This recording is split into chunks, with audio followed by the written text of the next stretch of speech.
rojautu ayyuhammidahu man fis sama wa man fil ardi. Aku berharap agar cucuku kelak yang namanya Muhammad ini akan mendapatkan banyak pujian dari makhluk langit dan makhluk bumi. Rojautu ayyuhammidahu man fis sama wa man fil ardi. Ana hammada yuhammidu tahmidan tahmidatan tihmadan Muhammadan fahuwa Muhammadun wa dzaka Muhammadun. Muhammadun ini artinya orang yang banyak dipuji. Bedanya Muhammad sama Mahmud di situ. Kalau ada orang namanya Mahmud itu orang yang dipuji. Tapi kalau Muhammad orang yang banyak dipuji, orang yang banyak mendapatkan pujian. Ada lafadz kasr, ada makna kasr, makna banyaknya, ada makna kasr. Seperti itu rahasianya. Jadi orang yang namanya Muhammad itu secara otomatis ya jadi dungo, jadi doa. Ketika ngasih nama anak, hikmahnya deh, itu plus dengan niatannya. Kenapa anak kamu kasih nama ini? Tujuannya apa? Harus jelas. Jadi anak seperti ini, kayak sebagaimana tujuan kakek Rasulullah ngasih nama cucunya dengan sebutan Muhammad.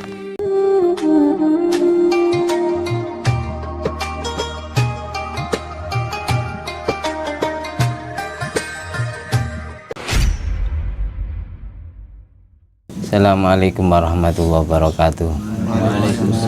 Alhamdulillahirabbil alamin alladzi bi ni'mati tatimmu sholihat wa bi dzikri sulahai tatanazzalu rahmat wal barakat. Wassalatu wassalamu ala sayyidi sadat sayyidina maulana Muhammadin qutbil qadat wa ala alihi wa ashabil anjumi zahirat. Amma ba'du.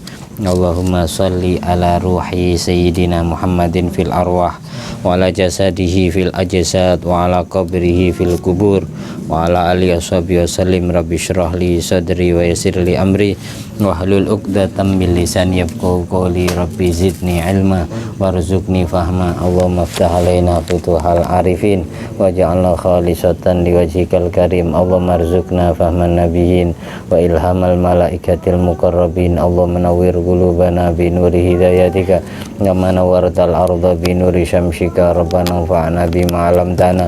Rabbi 'allimna alladhi yanfa'una. Rabbi faqihna wa faqih ahlana wa qarabatin wa ashabin lana fi dinina. Allahumma sholli ala sayyidina Muhammadin wa ala sayyidina Muhammad madanil judi wal karam manba'il ilmi wal hilmi wal hikam wa barik wa sallim walhamdulillahirabbil alamin. Bismillahirrahmanirrahim.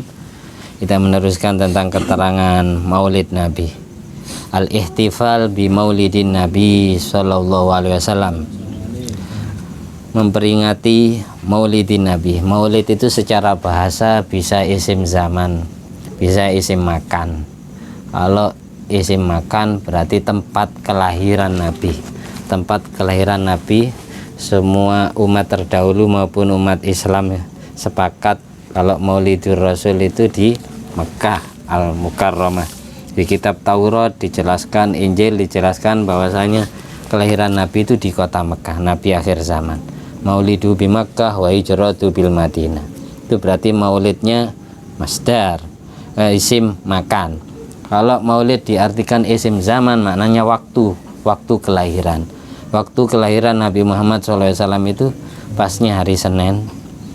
Kalau di kitab Badiatul Misal, Kiai Maksum Lasami menyatakan Seninnya Senin Legi. Nabi itu lahir Senin Legi, tanggalnya 12 Rabiul Awal. Al-ihtifal bi Maulidin Nabi Asy-Syarif, merayakan Maulid Nabi, kelahiran Nabi. Kalau bahasa orang Nasrani itu Natal. Natal itu kelahiran Nabi Isa. Kalau versi umat Islam Maulid, kelahiran Nabi Muhammad. Nabi Isa saja dikenang sama orang Kristen itu lahir di Bethlehem. Kalau sekarang, kalau dulu namanya Baitulahmin, Bethlehem, Yerusalem. Kalau Nabi di Mekah. Bukan hanya waktunya saja yang dikenang, tapi tempatnya itu diabadikan oleh orang Nasrani. Sementara orang Islam hanya mengabadikan waktu kelahiran, tapi tempat kelahiran di mana Siti Aminah binti Wahab melahirkan Nabi tidak diabadikan. Untungnya sekarang itu rumah ibunya Rasulullah. Tempat kelahiran Nabi Muhammad SAW sekarang itu jadi Maktabah Makkah Al-Mukarramah. Maktabah itu artinya perpustakaan, rumahnya buku, rumahnya kitab-kitab. Sekarang dijadikan perpus, Maktabah Makkah Al-Mukarramah. Kalau kita ditakdirkan haji atau umroh, ya sempatkan mampir di Maktabah Makkah Al-Mukarramah. Disitulah Nabi Muhammad SAW dilahirkan. Yang namanya perpus ya ada kamar mandinya. Jadi jangan dikira Nabi, tempat kelahiran Nabi jadi jeding, jadi kamar mandi, jangan. Tempatnya najis, bukan. Intinya Maktabah Al-Mukkah, perpustakaan Makkah Al-Mukarramah, di situ tempat kelahiran Nabi. Dan di belakang maktabah itu ada sumur Zam-Zam. Biasanya habis sholat zuhur sepi, kita mau mandi di situ enak ya, tapi jangan dikencing. Mau mandi, mau wudhu, jangan hanya cuci muka, kalau bisa dipakai wudhu dan diminum gitu. Ta'birun anil farah wasyurur bil Mustafa. Peringatan Maulid Nabi Muhammad SAW itu merupakan sebuah takbir, sebuah ungkapan, sebuah ibarat, sebuah ekspresi anil farah tentang kebahagiaan, wasyurur dan bersukaria bil Mustafa dengan hadirnya Nabi Muhammad SAW. Dari bahasa ini berarti orang merayakan Maulid Nabi itu hatinya harus senang, harus bahagia. Karena apa? Karena perintahnya Allah di Al-Quran, Kul bifadlillah wa birahmati fabidzalika falyafrahu. Sebagaimana pendapat Syed Muhammad bin Ali bin Abbas Al-Maliki, dalilnya Maulid itu apa? Kayak di Al-Quran. Dalilnya Maulid ya di Al-Quran itu, Kul, katakanlah Muhammad kepada umatmu, bifadlillah wa birahmati, dengan sebab anugerah Allah dan rahmatnya Allah, fabidzalika, dengan itu, falyafrahu, maka berbahagialah kalian, wa khairum mimma yajma'un, kebahagiaan hatimu atas rahmat atau fadl Allah itu lebih sangat baik daripada semua harta benda yang kamu kumpulkan demi merayakan acara Maulid Nabi. Yang paling istimewa ketika hati kita senang gitu loh. Itu lebih sangat berharga daripada kita hanya sekedar nyumbang acara Maulid. Khairun mimma yajma'un. Kenapa kok yang dimaksud fadl itu Nabi Muhammad? Karena di ayat lain diterangkan, wa ma arsalnaka illa rahmatan lil alamin. Keutusnya Nabi Muhammad untuk alam semesta ini sebagai rahmat. Jadi kita harus bahagia dengan rahmat itu. Rahmat itu dilambangkan dengan syafaat Rasulullah SAW, kedatangan Nabi untuk umat ini. Makanya perayaan Maulid Nabi adalah, kalau didefinisikan, diartikan, takbirun anil farah wa surur bil Mustafa, sebuah ungkapan, sebuah ekspresi yang melambangkan rasa bahagianya hati dengan hadirnya Nabi Muhammad. Karena kedatangan Nabi Muhammad sudah ditunggu-tunggu. Di dalam kitab Tauratnya Nabi Musa, di dalam kitab Injilnya Nabi Isa sudah dijelaskan nama Nabi Muhammad. Visi misi Nabi Isa diutus ke bumi, mubasyiran bi rasulin ya'ti mim ba'dismuhu Ahmad, untuk memberikan kabar bahagia bahwasanya Nabi akhir zaman namanya Nabi Ahmad. Ahmad nama langit, Muhammad nama bumi. Tuh. Terus siapa orang yang ngasih nama untuk Rasulullah SAW?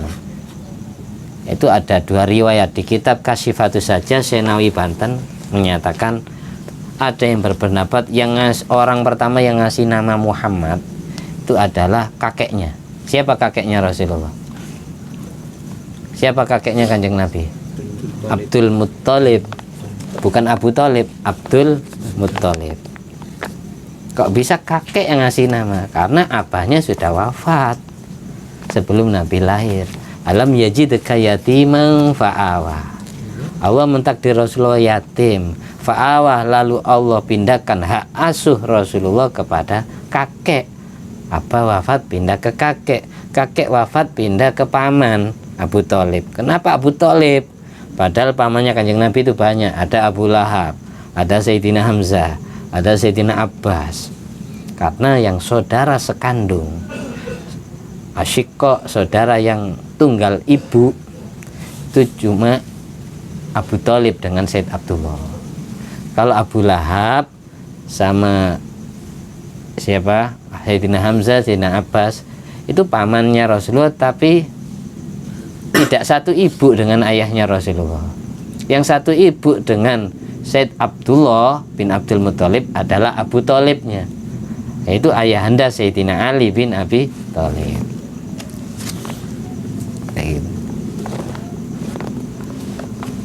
Nabi Muhammad SAW bin Abdullah bin Abdul Muthalib bin Hashim. Ini Abdul Muthalib kalau diartikan apa? Abdun itu apa? Hamba. Hambanya Muthalib berarti. Berarti kakaknya Kanjeng Nabi tidak nyembah Allah. Kalau secara zahir kan gitu. Padahal yang dimaksud itu bukan hamba-hamba kepada Tuhan. Karena nama aslinya Abdul Muthalib sebagaimana di Maulid Al-Barjanji, Syaibatul Hamdi. Syaibah nama aslinya. Kenapa kok kemudian dipanggil Abdul Muthalib? Abdun itu artinya budak atau khaddam bahasa sekarang. Khaddamnya kiai, khaddamnya guru ini, kiai ini.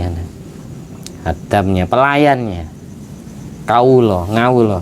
Karena mulai kecil Syaibah ini ngawulo atau ngabdi kepada pamannya yang bernama Muthalib. Kakeknya Rasulullah yang bernama Abdul Muthalib ini punya paman namanya Muthalib. Abdul Muthalib itu nama aslinya Syaibah.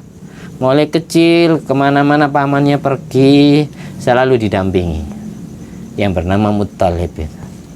Akhirnya sampai orang-orang manggil Syaibah ini dengan panggilan Abdul Muthalib. Kaulone Muthalib. Bukan Muthalib Tuhan. Yang dimaksud Muthalib itu paman. Karena Abdul Muthalib bin Hashim. Hashim bin Abdi Manaf. Umat Kanjeng Nabi tidak apalah sampai Kanjeng Nabi. Nabi Muhammad SAW bin Abdullah. Sampai jawab Abdullah bin Abdul Muthalib. Abdul Muthalib bin Hashim. Hashim bin Abdi Manaf. Abdi Manaf ini punya istri dua. Dari istri pertama itu lahir 3 anak. Yang pertama Hashim. Hashim ini punya kembaran Abdus Syams. Ini kembar ini. Terus lahir lagi dari istri pertama, lahir Muthalib, Al-Muthalib. Jadi Hashim kakeknya Rasulullah, Abdus Syams kakeknya Sayyidina Utsman bin Affan, Muthalib leluhurnya Imam Muhammad bin Idris Asy-Syafi'i, Imam Syafi'i. Nah, terus dari istri yang kedua, Abdul Manaf dari istri yang kedua lahir 1 anak namanya Naufal. Yang haram menerima zakat itu Bani Hashim dan Bani Muthalib. Kenapa? Di zaman jahiliyah sampai zaman Islam datang ya, 2 keturunan ini sudah menjalin silaturahim. Makanya dulu Sayyidina Zubair bin Mut'im dan Sayyidina Utsman bin Affan sempat minta jatah harta rampasan perang. Kan Bani Hashim sama Bani Muthalib itu dapat khumusul khumus, 1/5 dari 1/5 harta rampasan perang. Diprioritaskan sama Kanjeng Nabi. Yang keturunannya Hashim sama keturunan Muthalib. Untuk keturunan Abdus Syams sama Naufal tidak dikasih sama Rasulullah. Sampai Sayyidina Utsman bin Affan sama Zubair bin Mut'im itu minta jatah. Kenapa kami kok tidak dikasih Kanjeng Nabi? Nabi Muhammad SAW menjawab, nahnu wa banu Muthalib syai'un wahid. Sampai Kanjeng Nabi gini, sabbaka bi asabi. Kanjeng Nabi gini, berpancang, ngapurancang. Kami Bani Hashim dan Bani Muthalib ini satu. Maksudnya apa? Bani Hashim sama Bani Muthalib zaman jahiliyah sampai zaman Islam, zaman Kanjeng Nabi belum jadi Rasul, sampai zaman Kanjeng Nabi jadi Rasul, yang 2 keturunan ini membela, menjalin silaturahim, membela dakwanya Kanjeng Nabi. Untuk keturunan Abdus Syams sama keturunan Naufal ini malah memusuhi. nggak jalin silaturahim. Jadi kalau sampean baca fikih bab zakat, di antara orang-orang yang haram menerima zakat itu adalah keturunan Bani Hashim dan Bani Muttalib. Kalau orang nggak ngerti sejarah dikira Muttalib itu kakeknya Kanjeng Nabi, padahal Muttalib itu paman daripada kakeknya. Jelas ya. Orang baca bab ghanimah, fikih apa saja nerangkan ghanimah dan fe. Kalau fe itu hartanya orang murtad, kalau ghanimah hartanya orang kafir yang bukan murtad. Ya, harta rampasan perang itu nanti dibagi 5. Yang 1/5 ini juga dibagi 5 orang lagi, 5 golongan lagi. Kan harta rampasan perang itu dibagi 5. Yang 4/5-nya diberikan liman syahidal waq'ah, orang-orang yang hadir perang, yang ikut perang, dikasihkan kepada tentara. Yang 45%-nya dikasihkan ke tentara-tentara yang ikut perang. Untuk rojil, tentara yang jalan kaki, dapat sahmun 1 bagian. Untuk tentara yang naik kuda, faris istilahnya, ini dapat 3 jatah. 1 jatah untuk orangnya, 2 jatah untuk kudanya. Sahmun li farisihi wa sahmun li farasihi. Gitu. Terus kan tadi harta ghanimah, harta rampasan perang dibagi 5. 4/5-nya diberikan kepada tentara yang ikut perang. 1/5-nya ini dibagi 5 lagi. 1 bagian untuk Rasulullah SAW. Bagian yang kedua diberikan kepada yatama, anak-anak yatim. Bagian ketiga diberikan kepada fuqara wal masakin, orang fakir miskin. Bagian keempat diberikan abna usabil, ibnu sabil atau musafir, anak jalanan ya. Anak jalannya kayak Sopi, kayak kayak Nafi ya, anak jalanan. Terus yang terakhir, yang kelima ini diberikan Bani Hashim dan Bani Muttalib, keturunan dari Sayyid Hashim dan keturunan dari Sayyid Muttalib bin Abdi Manaf. Ngerti ya? Jelas ya? Makanya istilahnya, kenapa mereka Bani Hashim, Bani Muttalib haram menerima zakat? Karena mereka sudah mendapatkan harta rampasan perang, yaitu khumusul khumus, 1/5 dari 1/5 harta rampasan perang. Jelas ya. Dan yang dapat harta rampasan perang ini semuanya tanpa terkecuali, Bani Hashim, Bani Muttalib yang kaya maupun fakir dapat. Perempuan, laki-laki dapat. Tapi bagian laki-laki lebih banyak dari bagian perempuan. Lidzakari mithlu hadzil unsayin, sama kayak harta waris. Seperti itu. Kalau sedekah sunat, Ibnu Qasim memperbolehkan sedekah sunat kepada Bani Hashim, Bani Muttalib. Bani Hashim, Bani Muttalib zaman sekarang ini apakah ada? Ada. Orang-orang yang berdarah laki-laki ke Rasulullah, ya, kayak Wali Songo lah ya. Itu Bani Hashim.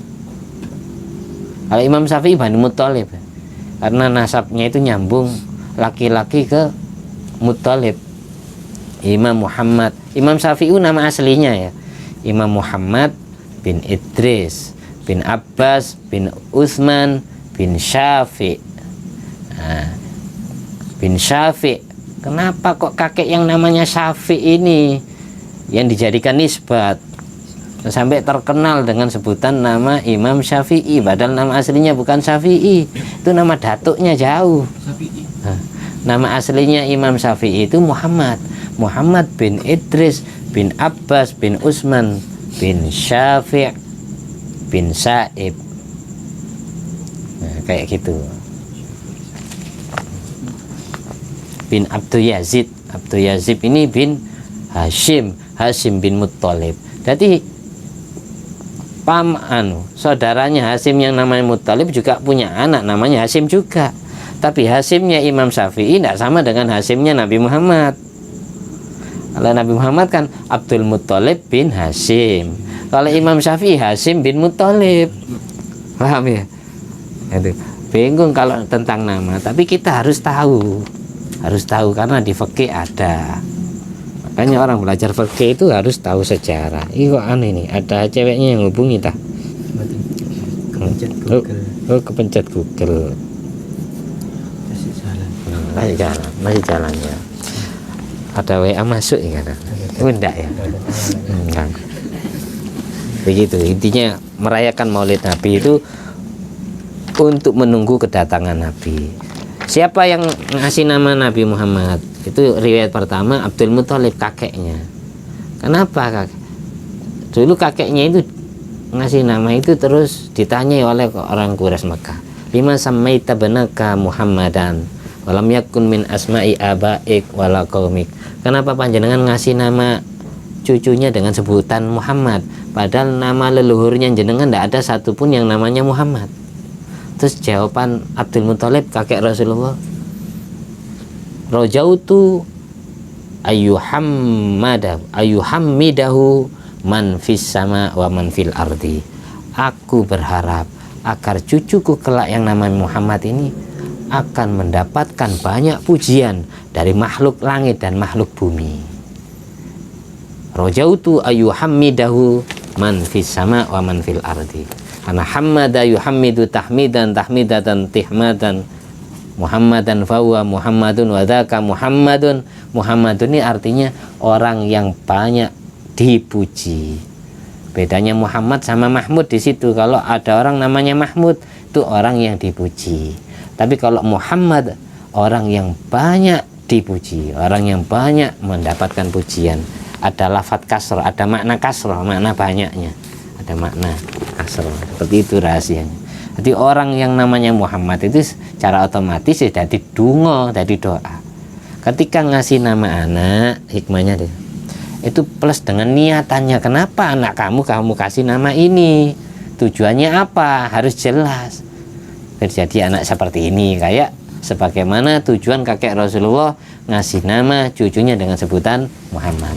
Riwayat kedua, Siti Aminah binti Wahab, ibunda Nabi Muhammad SAW, sebelum melahirkan Nabi Muhammad, mimpi ketemu malaikat Jibril.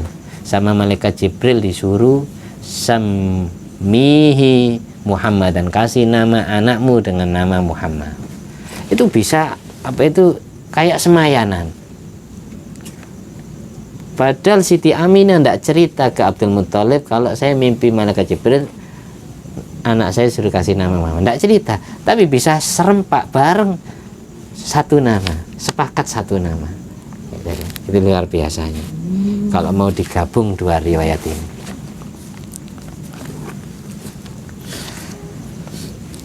Kenapa Nabi Muhammad SAW yang dirayakan kelahirannya, sementara para wali, para kekasih Allah yang selain Nabi kok yang dirayakan adalah hari Haul.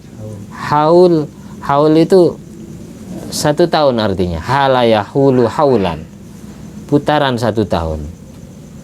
Selamatan mengenang orang yang perlu dikenang 1 tahun 1 kali, namanya haul. Haul itu artinya 1 tahun. Kalau maulid kan kelahiran. Haul itu memperingati hari kematian. Kematian itu identik dengan kesedihan. Kalau kelahiran identik dengan kebahagiaan. Semua bayi lahir rata-rata membahagiakan orang sekitarnya, ya kan? Semua orang mati rata-rata yang membuat sedih orang sekitarnya. Tidak pantas kita menisbatkan kepada Nabi kita kenang dengan kesedihannya. Masa kita persembahkan Nabi, kita ingat kanjeng Nabi dengan kematiannya, hari kematiannya, hari wafatnya.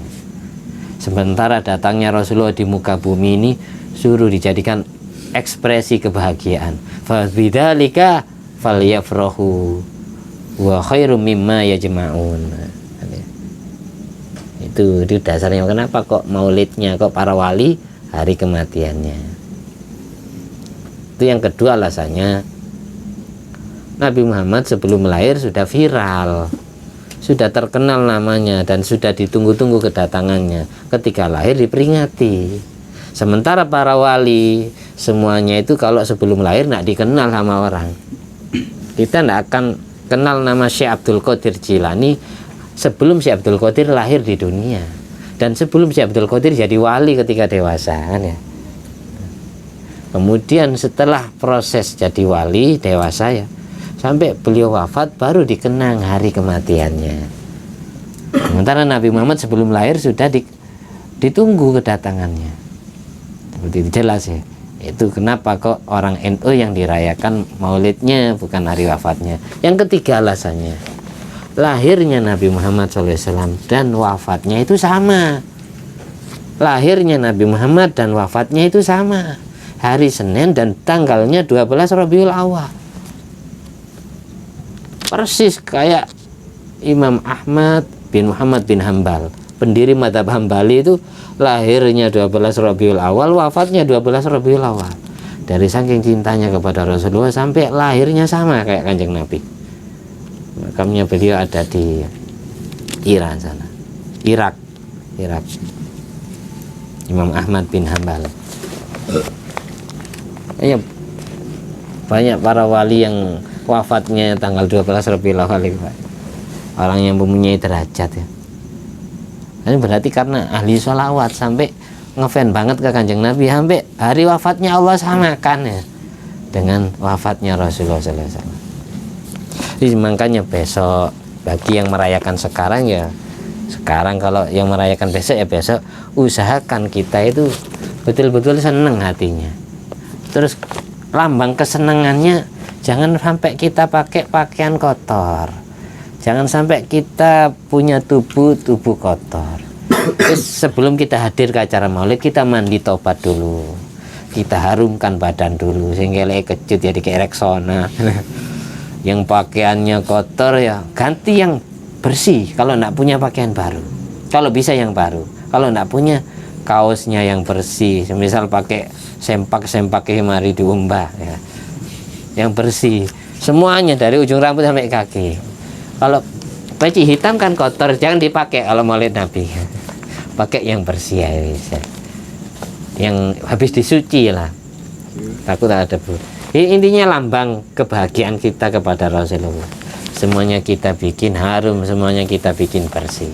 Biar apa? Tafaul dengan itu, biar hati kita harum dengan nur Nabi Muhammad, dan hati kita bersih, Allah cuci dengan nur Nabi Muhammad dari kotoran dosa. Itu maksudnya saya. Karena Rasulullah SAW yuhibbul fa'lal hasan, senang kalau niatan tafaul, ngalap ketularan kebaikan dari apa yang sudah kita lakukan. Ya pakaiannya dibersihkan semua, biar batinnya juga bersih. Pulang dari maulid, batinnya bersih dari kotoran dosa, karena sudah diselimuti dengan cahaya Rasulullah. Terus yang kedua, jangan lupa bawa uang logam besok. Mulai ya Rabbi sampai doa ya, sampai ngantongi uang receh, uang logam. Ya, dibuat azimat nanti. Sebagaimana makolanya Imam Ma'ruf Al-Karhi. Imam Ma'ruf Al-Karhi ini bukan orang sembarangan. Syekh Abdul Qadir Jilani aja kalau ziarah ke makam Imam Ma'ruf Al-Karhi itu sampai ngesot. Syekh Abdul Qadir Jilani yang namanya kita kenal dan sering kita fatihai, kalau ziarah ke makamnya Syekh Ma'ruf Al-Karhi ngesot. Silsilah sanad keguruan Syekh Abdul Qadir ke Imam Ma'ruf Al-Karhi. Padahal Syekh Ma'ruf Al-Karhi bukan keturunan Nabi Muhammad. Mualaf, orang yang baru masuk Islam, tapi jadi ulama besar, sampai bisa mengislamkan kedua orang tuanya, orang Kristen dulu. Alim Injil terus jadi mualaf, jadi ulama besar. Syekh Ma'ruf Al-Karhi ini dawuh gitu, orang yang man qara'a darohim maskukatin fiddatan kanat au zahaban, barang siapa yang membacakan maulid Nabi kepada uang logam yang sudah dicetak, logam perak, emas. Kalau kita kan tidak pakai dirham dan dinar ya, kita pakai rupiah, logam rupiah.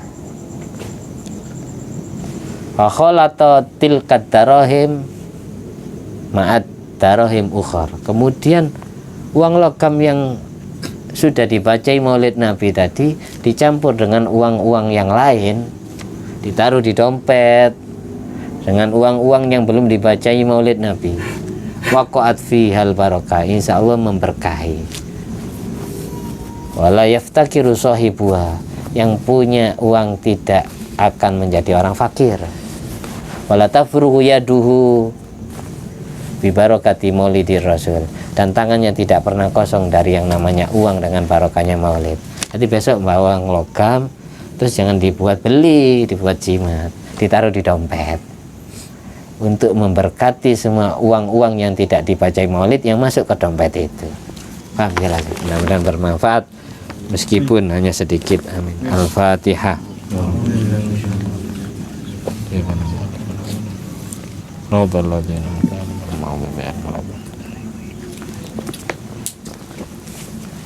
Alhamdulillah alladzi at'amani hadzal ilma warzaqani min ghairi haulin minni wala quwwatin. Allahumma shalli ala sayyidina Muhammad wa ala sayyidina Muhammad bi fadli subhana rabbika rabbil izzati amma yasifun wa salamun alal mursalin walhamdulillahi rabbil alamin. Bi fadli subhanaka Allahumma wa bihamdika asyhadu an la ilaha illa anta astaghfiruka wa atubu ilaik. Wassalamualaikum warahmatullahi wabarakatuh.